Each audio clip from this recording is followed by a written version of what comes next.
Have you ever wondered what would happen if our world was made entirely of antimatter?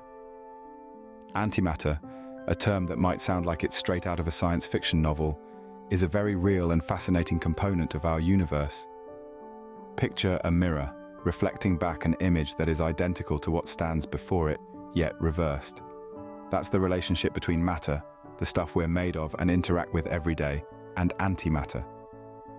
Antimatter consists of what we call antiparticles, counterparts to the regular particles that constitute the world as we know it.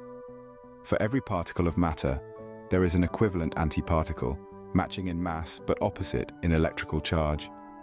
An electron, for instance, has an antimatter counterpart called a positron, identical in every way, but bearing a positive charge instead of a negative one. But what makes antimatter truly fascinating and a little bit terrifying is what happens when matter and antimatter meet. They annihilate each other, disappearing in a flash, leaving behind nothing but energy. This property, the ability to convert mass directly into energy, is what makes antimatter so intriguing and potentially so powerful. Now, you might be wondering, where is all this antimatter? That's a great question. The truth is, we're not entirely sure. According to our best understanding of physics, the Big Bang should have created equal amounts of matter and antimatter. But here we are, in a universe seemingly dominated by matter. This is one of the great unsolved mysteries in physics, known as the antimatter asymmetry problem. So, if our world was made entirely of antimatter, what changes could we expect? Well, buckle up, because in the next few minutes we're going to explore the mind-bending possibilities of a universe where antimatter reigns supreme. Imagine a universe where antimatter, not matter, is the norm. In such a universe, at first glance, everything might appear strikingly similar to our own. That's because the laws of physics as we understand them would still hold firm. The fundamental forces of nature, gravity, electromagnetism, and nuclear forces, would continue to shape the universe, just with particles of opposite charge. Let's take a moment to delve deeper into this concept. Antimatter, as the name suggests, is composed of antiparticles. These antiparticles are counterparts to the regular particles that make up the matter we're familiar with. They possess the same mass but bear an opposite charge. For instance, where an electron carries a negative charge, its antimatter counterpart, the positron, carries a positive charge. So in this hypothetical antimatter universe, the atoms that make up the air we breathe, the water we drink, and even the cells in our bodies, would all be composed of antiparticles. Yet, they would look and behave much the same. An antimatter apple would still fall from an antimatter tree due to gravity. You'd still see your reflection in an antimatter mirror because light would still interact with antimatter atoms just as it does with matter atoms.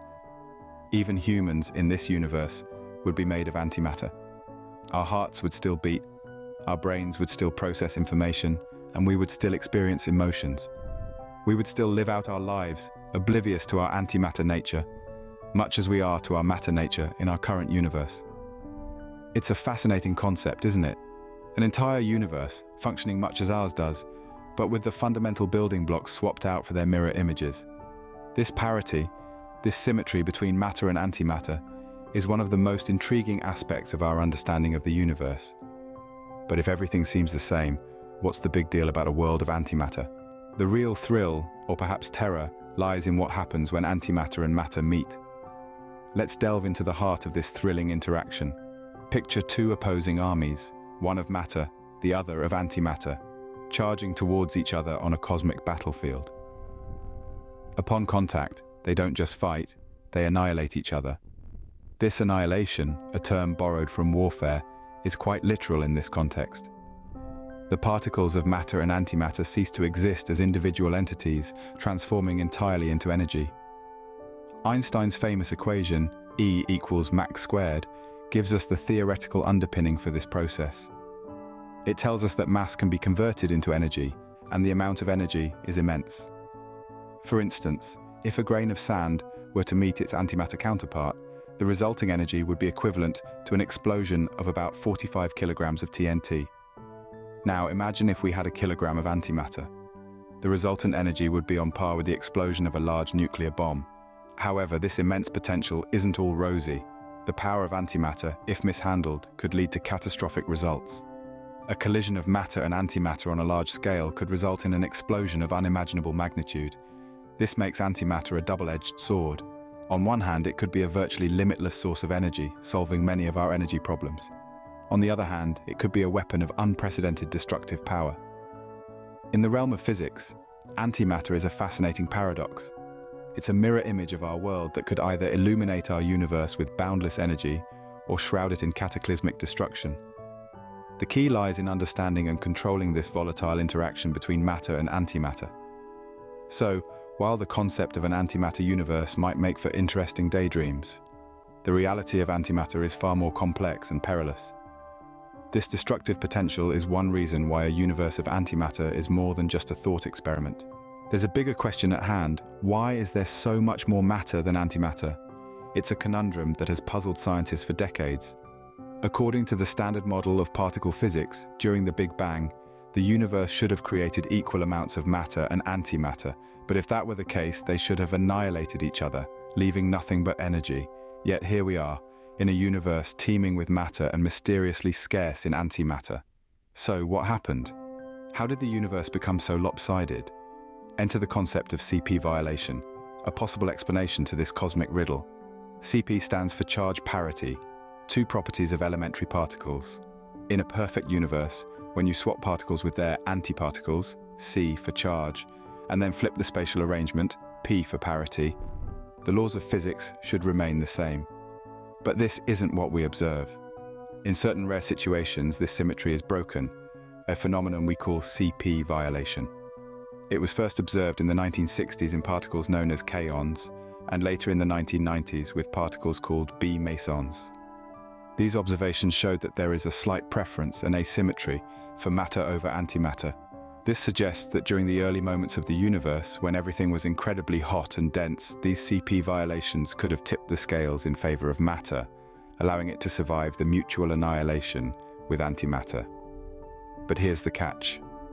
The observed CP violations in the lab are not enough to account for the overwhelming dominance of matter we see in the universe today. It seems we are still missing a piece of the puzzle. So the search continues. Researchers around the world are hunting for new sources of CP violation, hoping to shed light on this profound mystery. They're looking at neutrinos, elusive particles that could hold the key to this imbalance.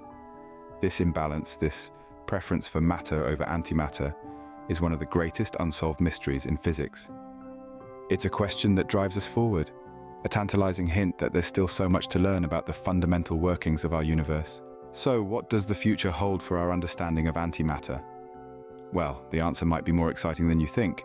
Researchers around the globe are tirelessly working to unravel the mysteries of antimatter. They're creating it in laboratories, studying its properties, and trying to understand why we live in a universe dominated by matter, not antimatter. In the world of high-energy physics, facilities like CERN, the European Organization for Nuclear Research, are leading the charge. They're producing antiparticles, capturing them in magnetic traps, and studying their behavior. The aim? To uncover any tiny differences between matter and antimatter that could explain why our universe is the way it is. But the study of antimatter isn't confined to answering fundamental questions about the universe. It also has potential real-world applications. One of the most exciting is the notion of antimatter propulsion for spacecraft. Imagine a spaceship powered by the ultimate energy source, capable of reaching distant stars in the blink of an eye. This might sound like science fiction, but some scientists believe it could become science fact. The principle is simple. When matter and antimatter collide, they annihilate each other, releasing a huge amount of energy. If we could harness this energy, we could propel a spaceship at a significant fraction of the speed of light. The challenges, of course, are immense. Creating and storing antimatter is incredibly difficult and dangerous, but if we can overcome these hurdles, the rewards could be astronomical. Despite the challenges, the quest to understand antimatter continues. It's a journey that will take us from the depths of the smallest particles to the farthest reaches of the universe. It's a journey that could change our understanding of the cosmos, and perhaps even our place within it. While an antimatter world may remain in the realm of science fiction, the study of antimatter could unlock new secrets of the universe and who knows what else.